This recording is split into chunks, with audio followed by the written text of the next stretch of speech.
اگر شما بخواهید زیر یک چتر و یک راهبر، شاهزاده کوروش رضا پهلوی، رضا شاه دوم، شهریار ایران رضا پهلوی، کوروش پهلوی، هر کدوم از این نام هایی که مایل هستید به کار ببرید،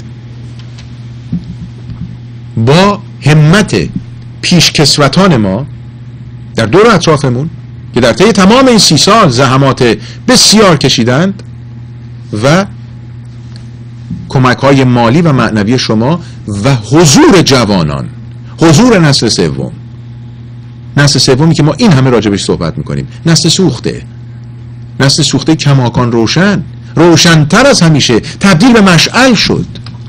این نسل نه فقط خودش بلکه بسیار دیگری رو افراد دیگری رو روشن کرد در زمینه‌های مختلف، دالان‌های تاریکی رو روشن کرد برای جامعهش که ما از چه دورانی به کجا رسیدیم.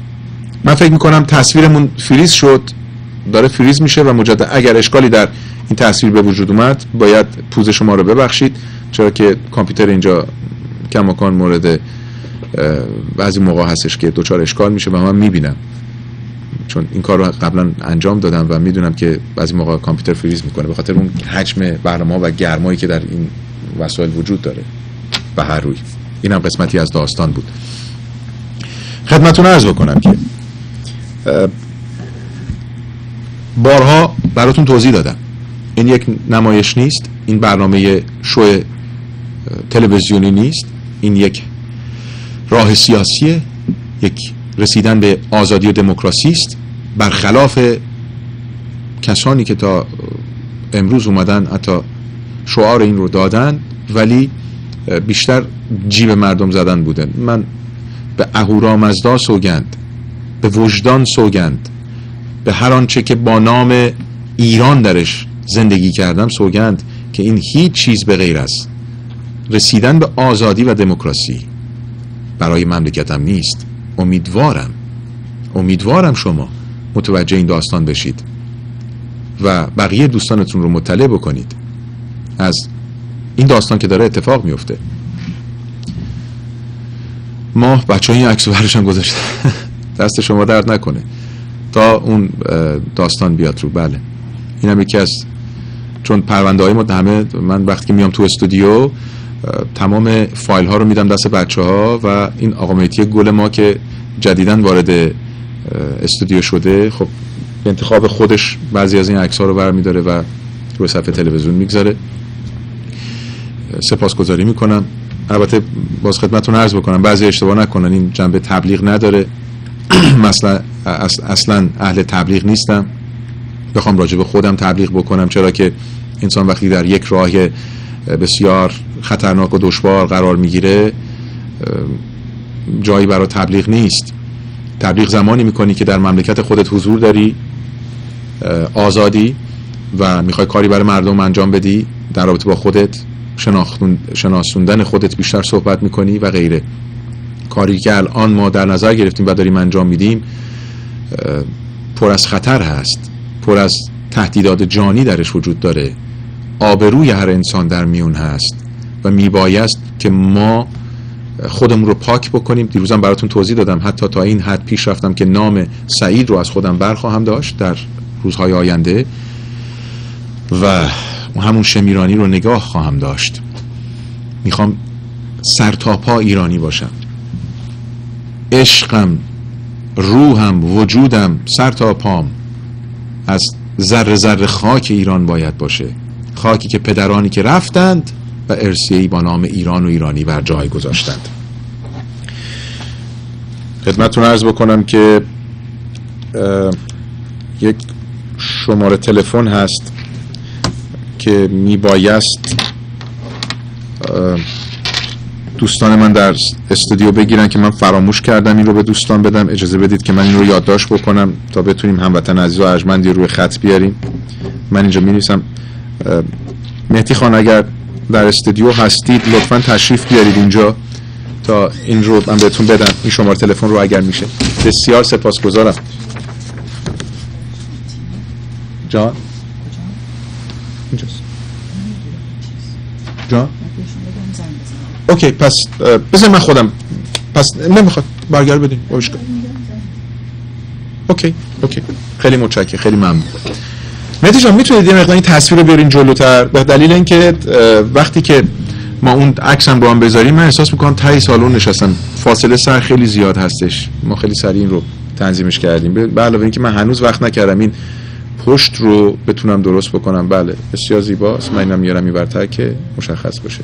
دست شما درد نکنه. فاصله سرم میتونید کمتر بکنید حتی، چون فاصله سر هم زیاد است.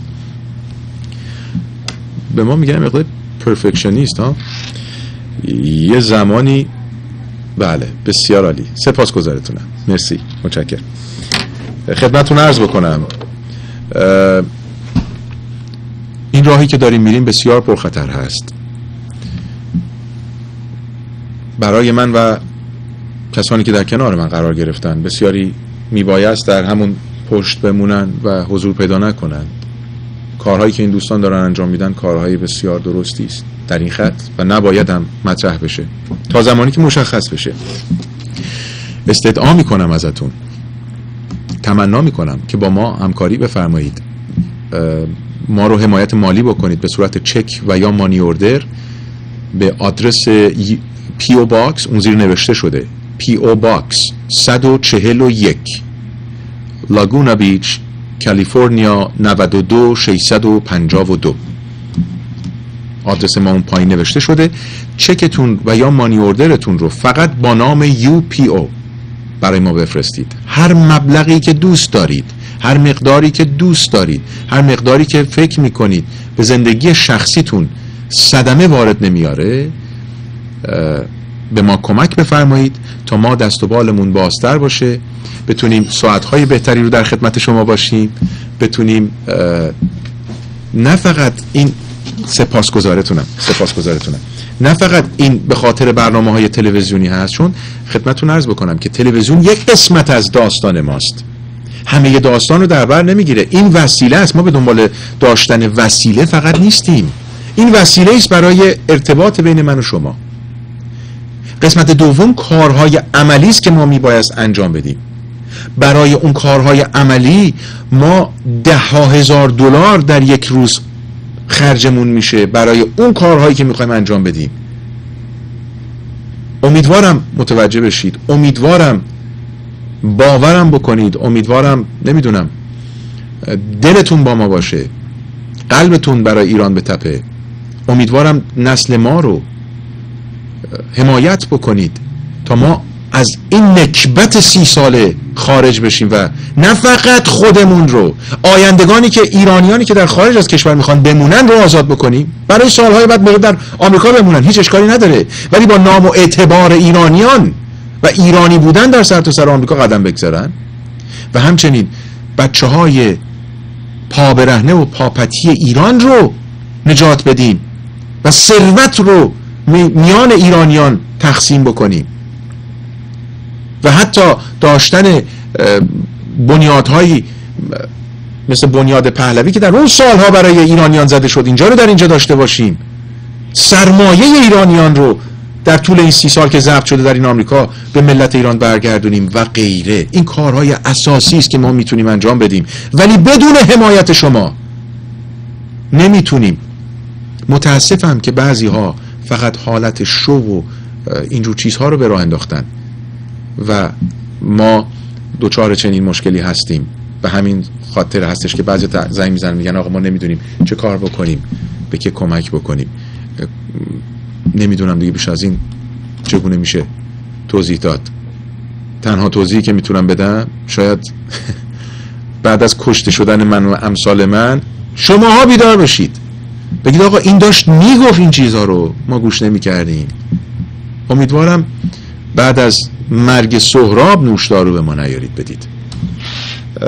هموطن عزیز و ارجمندی روی خط هستش، اجازه بدید که این هموطن عزیز و ارجمند رو معرفی بکنم. قبل از اینکه بخوایم معرفی بکنیم، هفته گذشته من سندی رو روی رابطه با روزنامه کیهان برای شما نشون دادم که بیانگر یک سری از اطلاعات بود که هموطن عزیزی روی خط اومدن البته خودشون اونجا معرفی نکردن، بعد در تماسی با من قرار گرفتن، شماره رو گذاشتن، تماس گرفتم و با ایشون صحبت کردم. ایشون جناب آقای سرهنگ گرایلی هستند که روی خط برنامه ما اومدن و میخوان در رابطه با دورانی که زیست شده و این تاریخ متعلق به ملت ایران هست، این داستان با شما هموطنان عزیز و ارجمند گفتگویی داشته باشن. شب و روز شما بخیر جناب گرایلی. تشکر میکنم جناب آقای شمیرانی، با درود به شما و بینندگان تلویزیون از دعوتی که از بنده به عمل آمد سپاسگزارم. سپاسگزاری میکنم جناب گرایلی. من اجازه بفرمایید که اول خودم رو معرفی بکنم. من در سال 1338 شمسی با درجه صدفان دومی از دانشکده افسری فارغ التحصیل و سپس به گارد شاهنشاهی منتقل و انتقالم همزمان با ازدواج شاهنشاه با اولیعزت شهبانو بود. مشاغلم در گارد شاهنشاهی معاون گروهان ارکان، فرمانده دسته واحدهای رزمی، فرمانده دسته آموزشگاه گروهبانی، فرمانده گروهان آموزشی، فرمانده گروهان رزمی، خدمت در سازمان ضد اطلاعات گارد، رئیس تربیت بدنی و فرمانده گردان آموزشی. دوره‌های تحصیلی من دوره مقدماتی پیاده نظام، دوره چتربازی، دوره عالی پیاده نظام، دوره اطلاعات و ضد اطلاعات و دوره دانشکده فرماندهی و ستاد. در سال 1356 بنا به درخواست فرمانده نیروی زمینی روانشاد ارتشبد اویسی و موافقت خودم به نیروی زمینی منتقل و به سمت فرماندهی پشتیبانی قرارگاه نیروی زمینی منصوب شدم. همونطور که اطلاع دارید چند روز دیگر 22 بهمن ماه است. روزی است که فاجعه‌ای عظیم و کشتارهای بیرحمانه و غارتهای دوران اعراب بادیه‌نشین که نظیر آن را تاریخ کمتر بیاد دارد به ملت ایران و کشور عزیزمان ایران تحمیل شده است. فکر نمی کنم ایرانیان اصیل و وطنخواه چنین واقعه شومی را فراموش و یا نسبت به آن بی تفاوت باشند. 22 بهمن ماه در واقع روز عزای ملی است. من به عنوان یک سرباز ارتش شاهنشاهی ایران با همه آنان که صدمات جسمانی و روانی را تحمل کردند اظهار همدردی می کنم و به روان پاک آنان که در راه مبارزه با بیگانگان و مزدوران و بی تفاوتان به وطن جان دادند در اندوه خانواده و بازماندگان آنان خود را سهیم می دانم و به روان جانباختگان راه وطن درود می‌فرستم. یادشان گرامی و روانشان شاد باد. به خون گر کشی خاک من دشمن من، تنم گر بسوزی به تیرم بدوزی، جدا سازی سر از تن من، کجا میتوانی ز قلبم ربایی، تو مهر میان من و میهن من. من هم همانند دکتر مارتین لوتر کینگ که گفت I have a dream، من رویا دارم که با توجه به پیشرفت تکنولوژی و دستگاه هایی که در آینده وارد بازار خواهد شد، به کسانی که در مهمانی های خانوادگی و یا در گوشه و کنار و یا در جمع تعدادی کوچک ادعاهای بزرگ از جمله من عاشق ایرانم و تا آخرین قطره خون خود در راه ایران آن را فدا می کنم، و یا اجرا کننده برنامه‌ای که در هنگام اجرای برنامه در پشت سر خود شعر معروف از فردوسی بزرگ را نصب کرده چو ایران نباشد تن من مباد، این دستگاه را بر روی قلب آنها قرار داده تا سیه روز شود آن که در او غش باشد.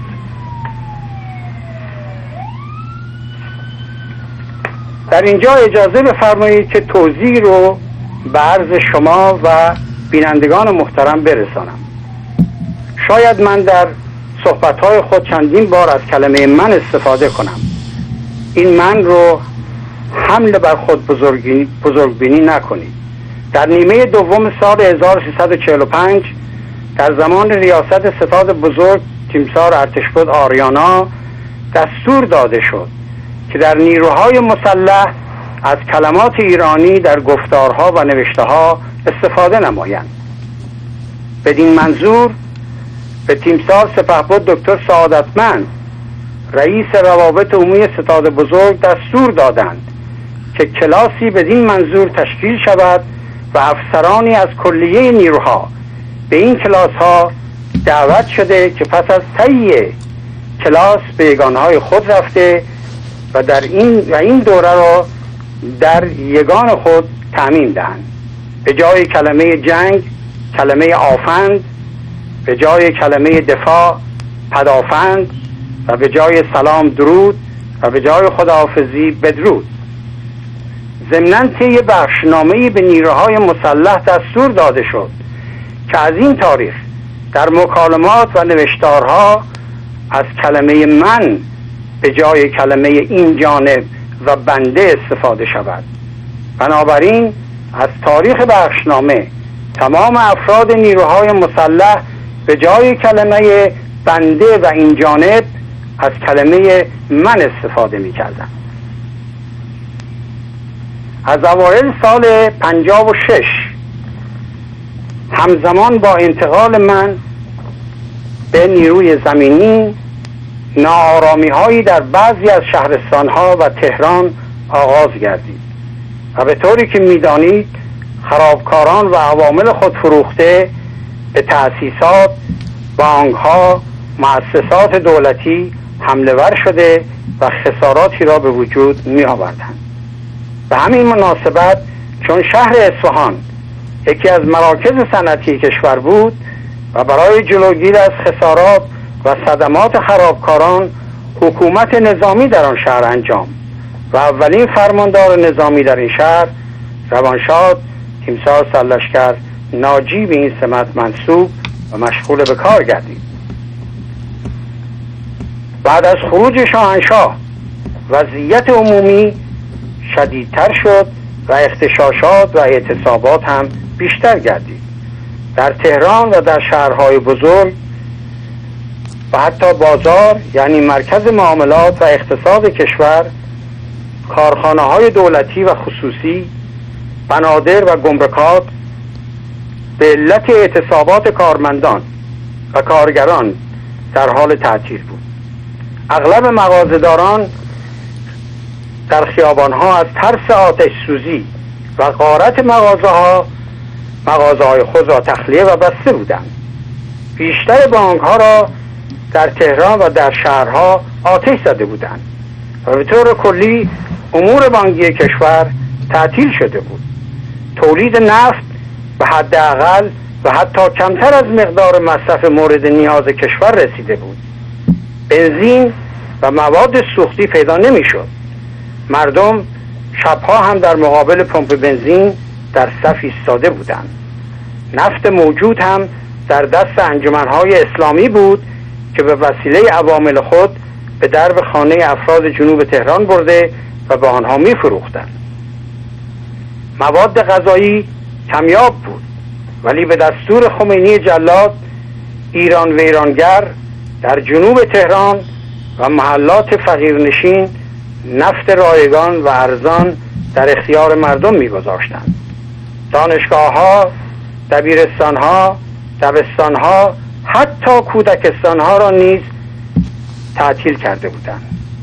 بلکه استادان، دبیران و حتی دانش آموزان دبستان هم که بیش از 12 سال نداشتند در تظاهرات شرکت می‌کردند.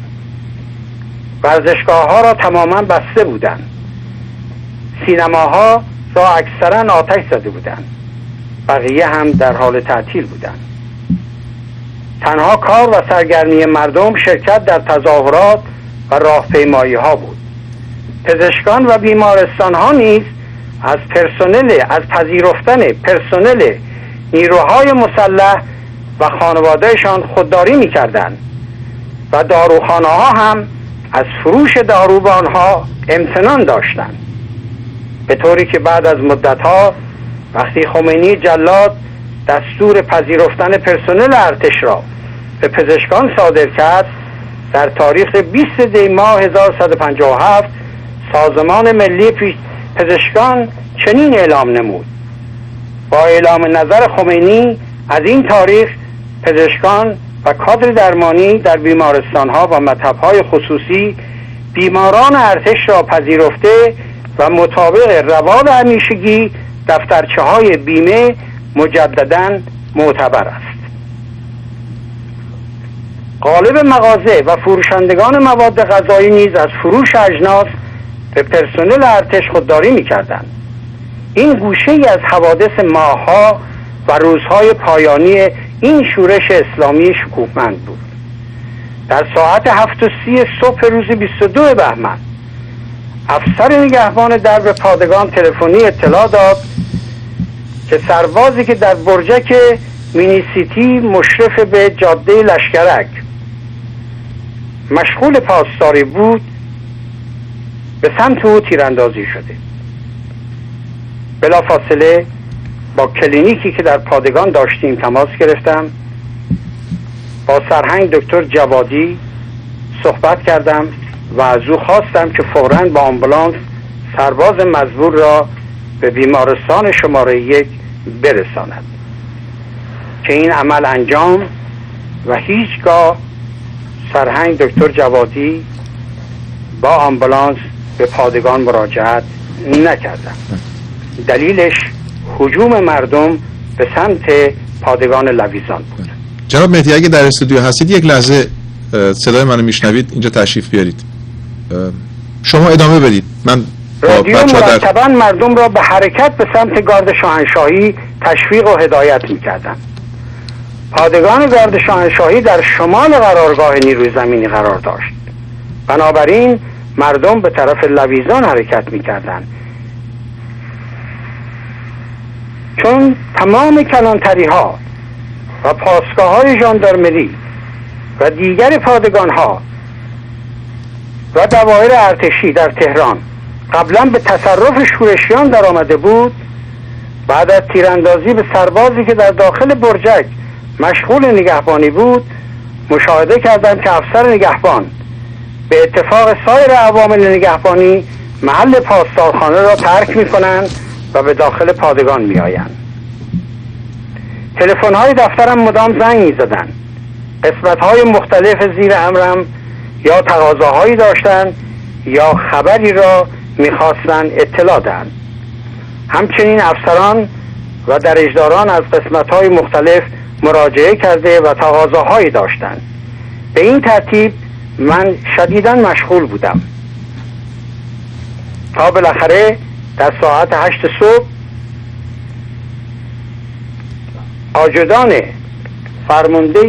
آجدان رئیس ستاد بزرگ با 11 قبضه سلاح کمری به دفتر من آمد، چون از یک هفته قبل گفته بودند که چنانچه به پادگان ها حمله ای شود افراد ژاندارمری و شهربانی می توانند سلاح‌های خودشون رو به پادگان‌های مربوطه و نزدیک به خودشون تحویل بدن.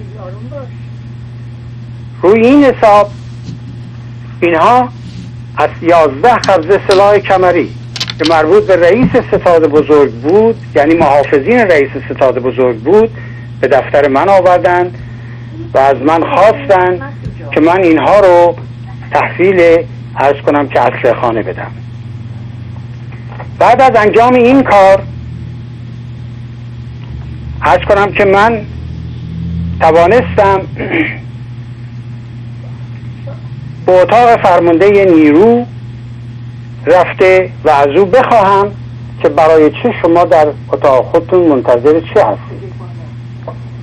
روی این حساب دفتر من در طبقه 1 و دفتر فرمانده نیرو در طبقه 3 ساختمان قرار داشت. من پله ها رو گرفتم و به سمت دفتر فرمانده نیرو به حرکت در آمدم. در اون موقع سلاحی رو که من استفاده می کردم یک قبضه یوزی بود که اون یوزی در دست من بود و وقتی که من پله ها رو گرفتم و به سمت بالا حرکت کردم، در بین راه مشاهده کردم که سپهبدی ملبس به لباس سرباز صفر به محض این که من رو دید هراسان شد، فکر کرد که احیانا من قصد و نیتی نسبت به فرمانده نیرو دارم. بله یک لحظه جناب سرهنگ اگر میشه یک لحظه، بچه‌ها در اتاق فرمان صدای من دارن. جناب مهدی اگر میشه یک لحظه تشریف بیارید اینجا تا ادامه صحبت بدید. شما بفرمایید، چون من میخوام در حین اینکه شما دارید صحبت میفرمایید یک چند قطعه صفحات روزنامه اون دوران رو متعلق هستش به 22 بهمن روی تصویر بیارم. شما ادامه صحبت بفرمایید تا من ترتیب این کار رو بدم. بفرمایید خواهش میکنم. ترتیب کار در طبقه سوم با اتاق فرمانده نیرو به این ترتیب بود که فرمانده نیرو، عرض کنم که هم شما از اتاق آجودان می توانستید به اتاق فرمانده نیرو داخل بشید و هم درب دیگری داشت که مخصوص مراجعه کنندگان به خصوص بود. دم اون درب مخصوص من یک نفر دژبان رو در اجدار دژبان رو همیشه برای حفاظت از اون درب می گماشتم. ولی در اتاق آجدان خود آجدان حضور داشت و آجدان همیشه تیمسار ارتشبد عادت داشت اگر تلفنی زنگ میزد اول آجدان برمی داشت، سوال میکرد که شما کی هستید و بعد ایشون ارتباط رو با ارتشبد برقرار میکردن. یعنی در نتیجه هر کسی نمیتوانست مستقیما با تلفن با ارتشبد در تماس باشه. من وقتی که این افسر رو که سپهبدی بود و در لباس سرباز صفر در راه پله های طبقه دوم مشاهده کردم، او هراسان از من پرسید که گرالی به کجا میری؟ گفتم میخوام برم به اتاق فرمانده نیرو. گفت بله، نبایستی فرمانده نیرو رو تنها گذاشت. گفتم درسته.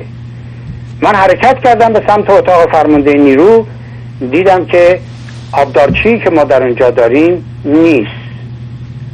نگاه کردم دیدم دژبان هم نیست. اتاق آجدان رو باز کردم، دیدم آجدان هم حضور نداره.